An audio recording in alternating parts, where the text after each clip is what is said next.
Bonjour, après la révolution pacifique numéro 1, voici la révolution pacifique numéro 2, et toujours Brigitte Daring, citoyenne française, citoyenne du monde. Saviez-vous que toutes les 3 ou 4 secondes sur notre planète, un enfant meurt de faim après une très lente agonie? Et de le savoir, ça sert à quoi? Et que ressentons-nous? Pas grand-chose, n'est-ce pas? Et si moi je vous disais que cela ne me fait rien pour les raisons suivantes? Ce n'est pas mon enfant, ce n'est pas de ma faute. Et quand bien même ça me foutrait en l'air émotionnellement, ça me servirait à quoi? C'est le problème des gouvernements. C'est la politique mondiale qui veut ça. Alors ces réflexions, ces positionnements sont difficiles à assumer. C'est pourquoi je vous propose un petit jeu, si je peux m'exprimer ainsi, qui pourrait nous démontrer où nous en sommes émotionnellement, ce que nous ressentons vraiment. S'il vous plaît, jouez le jeu. Ces enfants sont loin, n'est-ce pas? Autrement dit, nous ne les voyons pas. Alors imaginons qu'un soit là, près de nous, et qu'il est en train d'agoniser à notre porte. Tentons les mêmes propos. Tu n'es pas mon enfant. Tu sais, ce n'est pas de ma faute. Je ne peux ni émotionnellement ni financièrement te nourrir. Alors tu vois, qu'est-ce que je peux faire? C'est le problème des gouvernements. Continuons, faisons le chemin ensemble, je vous en prie. Maintenant, essayons la même approche en le regardant profondément dans les yeux, comme si nous faisions un. Non, je ne peux rien faire pour toi. Tu n'es pas mon enfant. Tu sais, ce n'est pas de ma faute. Quand bien même, ça me foutrait en l'air émotionnellement. Mais si je suis honnête, ça me fout en l'air émotionnellement. C'est une émotion d'une telle violence. Elle ne doit pas être enfouie. Elle est belle, elle nous bouscule, elle nous chamboule, elle nous montre que nous faisons un, tout simplement parce que nous sommes touchés. Comprenez bien que mon intention n'est pas de vous faire ressentir de la culpabilité. La culpabilité est ressentie lorsque nous nous reprochons de n'avoir pas fait ce qu'il fallait au moment où il le fallait. Cela fonctionne quand une situation dépend de nous et que nous considérons que notre action ou notre inaction est répréhensible. Cela occasionne la plupart du temps des regrets et notre position émotionnelle devient fragile. Nous savons pertinemment que c'est un sentiment inutile si nous ne faisons pas notre mea culpa. Se demander pardon à soi, s'accorder ce pardon et demander pardon à l'autre. Que la responsabilité, c'est autre chose. La responsabilité, c'est répondre de ses actes. Cela veut dire en assumer les conséquences. Être responsable, c'est pouvoir en toute conscience répondre de soi. Il est évident que nous pouvons faire des erreurs. Et que la vie est faite pour ça aussi, parce que c'est un terrain d'expérimentation. Cependant, ces erreurs doivent être reconnues et rectifiées, tout simplement. Ces enfants, sacrifiés sur l'autel du silence, sont notre miroir parfait, notre reflet parfait.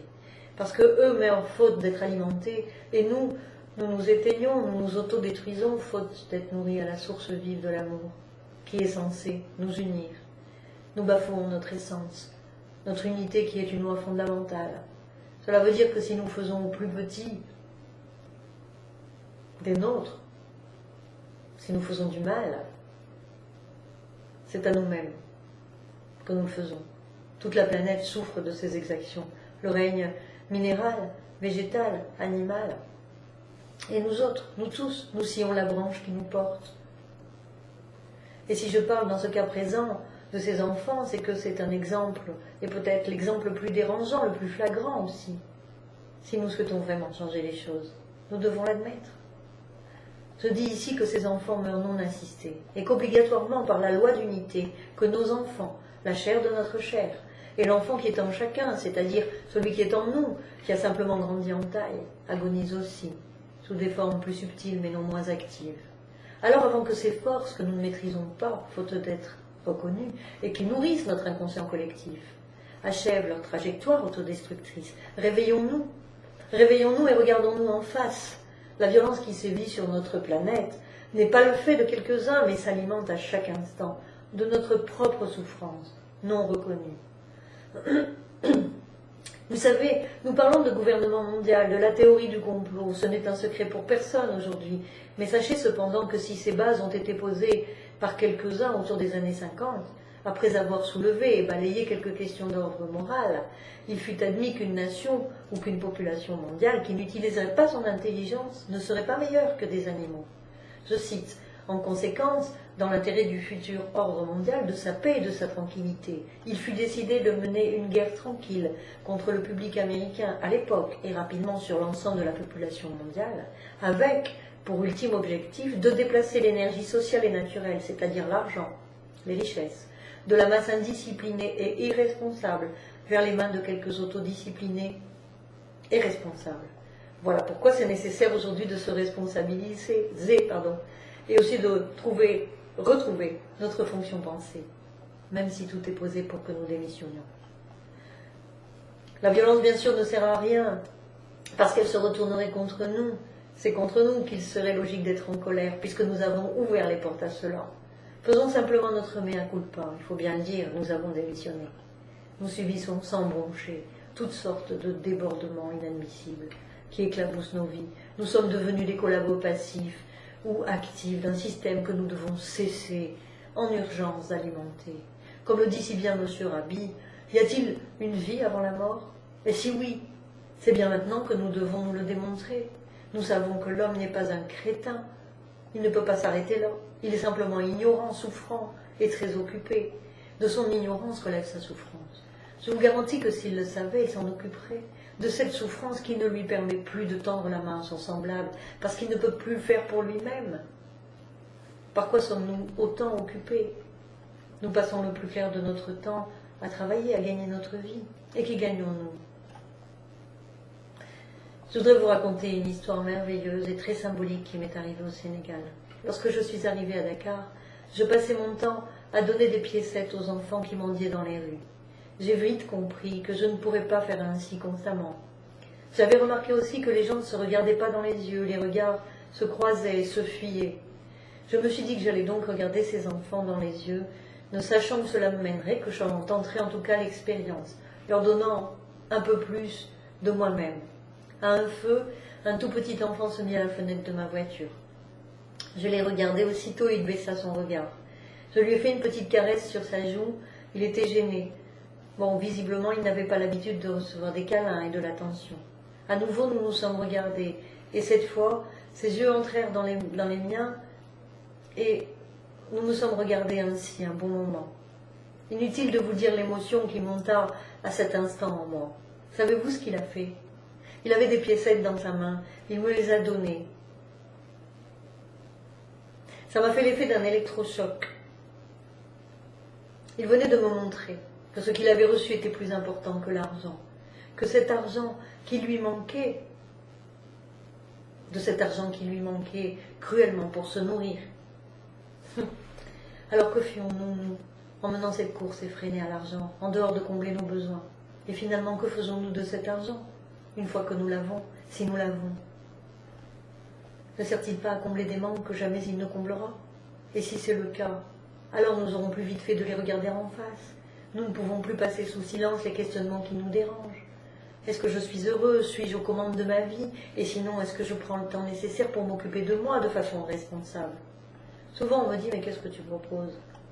Je propose de regarder les personnes qui font partie de nos vies dans les yeux, les personnes que nous côtoyons au cours de notre journée, celles que nous croisons.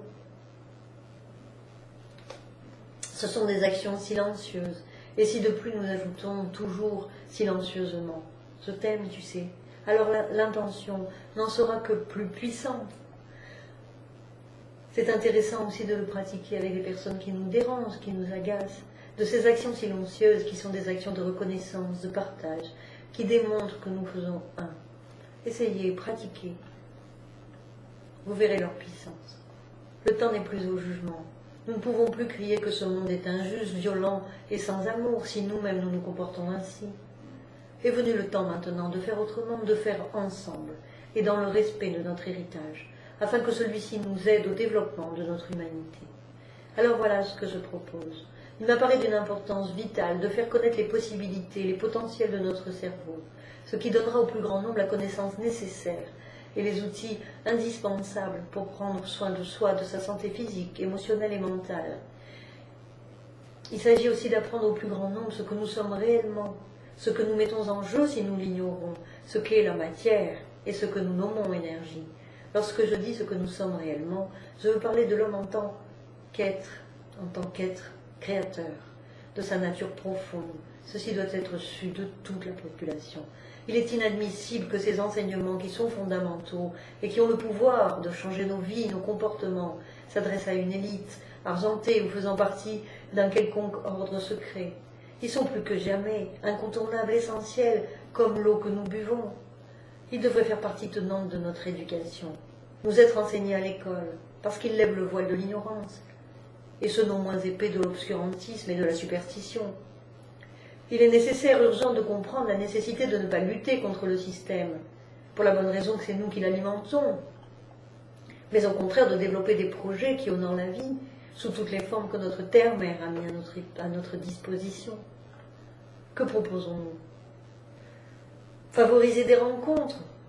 Si vous avez des salles à mettre à disposition, si vous êtes organisateur de conférences ou simplement si vous avez une grande maison, dans le but de partager nos connaissances et de mettre en commun nos compétences pour lancer des actions-projets à travers le pays.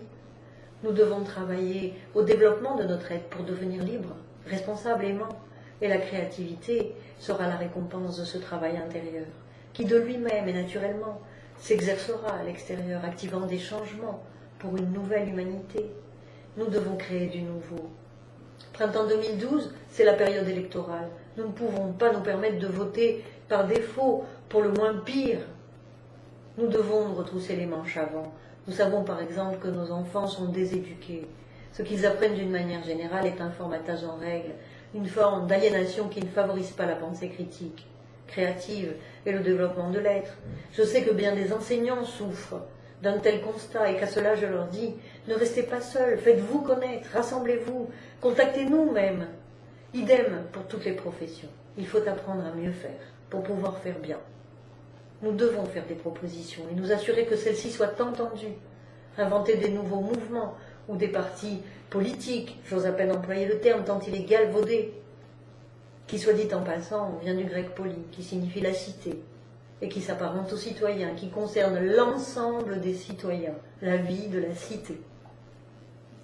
Redécouvrir la Constitution universelle des droits de l'homme, afin de reprendre notre vie, notre pays, notre terre en main, pour ne plus la laisser entre les mains voraces et non partageuses de quelques-uns, que d'ailleurs je salue au passage pour activer, par leur action abusive, la mort d'un système.